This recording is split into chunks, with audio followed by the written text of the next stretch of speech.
Hi everyone, I'm Donna May M. Galicia, BSIS 3C, student of Marinduque State University. Now, let me explain why did I choose this data. Now, let me introduce you my title.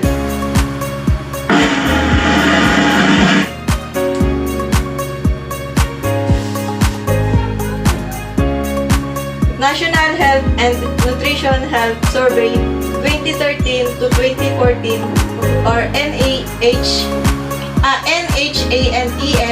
Age Prediction Subset donated on 9/21/2023. This dataset is a subset of broader NANES 2013 to 2014 survey, which is comprehensive ongoing series on health surveys conducted by the National Center for Health Statistics or NCHS.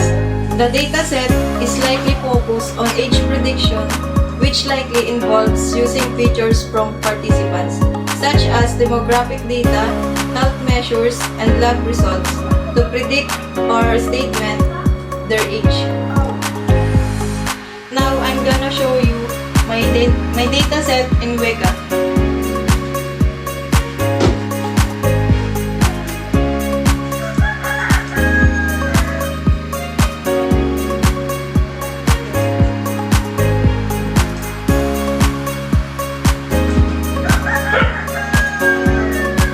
This is my dataset.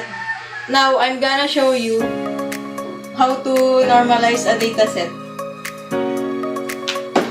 Punta tayo sa choose, then filters, then unsupervised, then attributes. Tapos hanapin natin ang normalize. Okay. Then apply.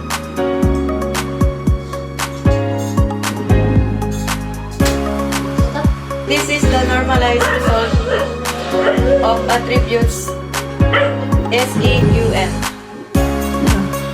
They have statistics and value. The minimum is 0, the maximum is 1, mean is 0.505, standard deviation is 0.287. Now, I'm gonna classify the dataset.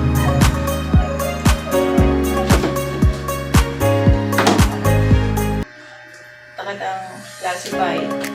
Then choose, then freeze, then ref 3, then start. This is the classifier output. This indicates a moderate positive correlation between the predicted age values and the actual ones. This is the result of cross-validation summary. Correlation coefficient has 0.5866. This indicates a moderate positive correlation between the predicted age values and the actual ones. While not perfect, it suggests that the model does have some ability to predict age accurately based on the features in the dataset. Then, mean absolute error has 5.0794. This means that on average, the model's predictions are off by about 5 years. This is a relatively reasonable error when predicting age given the variability in health data. Root mean squared error or RMSE has 7.9529. This value suggests that on average, the model's predicted deviates from the actual age by around 8 years. RMSE is sensitive to large errors, so a higher RMSE may indicate occasional large deviations in the predictions. Relative absolute error or RAE has 77.6339%. The model's error is about 77% of the total error. If a naive model or predicting the mean age for all instances per use. A lower RAE is better, and this value suggests the model is moderately better than a simple mean. The next is root relative squared error, or RRSE has 81.7716%. Similar to RAE, but penalizes large deviations more heavily. This metric further supports that while the model performs better than a baseline, it still has substantial room for improvement. The total number of instances has 2,278. This is the REP3.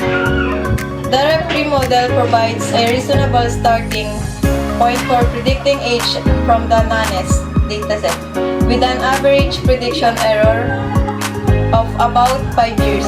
However, the model's performance suggests room for improvement, particularly in reducing the RMSE and RAE. The decision tree relies on a combination of health-related features such as BMI and glucose levels, along with actual age to make its prediction. Now I'm gonna cluster my dataset. Click the cluster, then choose, then simple k-means, then start. This is the cluster output. There are two final results, the cluster 0 and the cluster 1. Cluster 0 mostly have younger individuals. I'm gonna explain to you that SEQN in cluster 0 has 0.5084.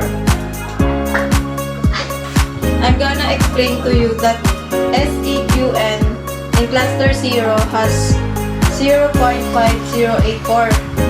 This is close to the overall average, indicating similar distribution to the entire dataset. Age group in cluster 0 is adult age. This is a label indicating that the cluster is mostly composed of adults. Read ager in cluster 0 has 0.4362, represents a younger population in terms of normalized data. RHEA gender in cluster 0 is 0. Mostly male, as normalized gender is represented by 0 for male and 1 for female. PAQ 605 in cluster 0 has 0.1268. Activity levels are relatively low but slightly lower than in cluster 1. PMX BMI in cluster 0 has 0.2335, indicating a moderate BMI. In cluster 1, mostly are older individuals. SEQN in cluster 1 has 0.5009, similar to cluster 0, reflecting a balanced distribution. Age group for cluster 1 is adult, also labeled as adult. Read ager in cluster 1 has 0.44, older than cluster 0 in terms of normalized data. PAQ 605 in cluster 1 has 0.1469,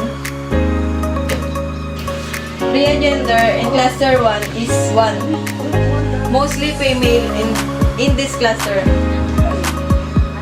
PAQ 605 in cluster 1 is 0.1469, slightly more active compared to a cluster 0.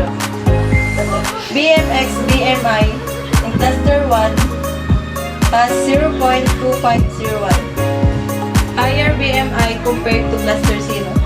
Cluster represent mostly older adults based on the normalized Reed-Ager attribute, with a predominance of females. They tend to have slightly higher BMI levels, which is typical in older population due to aging-related changes in metabolism. Interestingly, they show slightly lower glucose levels compared to cluster 0, suggesting that they might have better metabolic control. However, they have higher levels of glutamate, which might indicate different biochemical process in this group. And recommendation to the dataset owner: investigate gender differences. The clustering revealed gender-based differences, especially between cluster 0, male dominant, and cluster 1, female dominant. It might be beneficial to explore how gender influences metabolic health further, especially in relation to insulin levels, BMI, and glucose control. The last is further biochemical insights. The higher levels of glutamate in cluster 1 and the differences in insulin levels between clusters could provide useful insights for health intervention. Consider conducting a deeper biochemical analysis to understand and underlying cause of this variation and the implication for aging populations.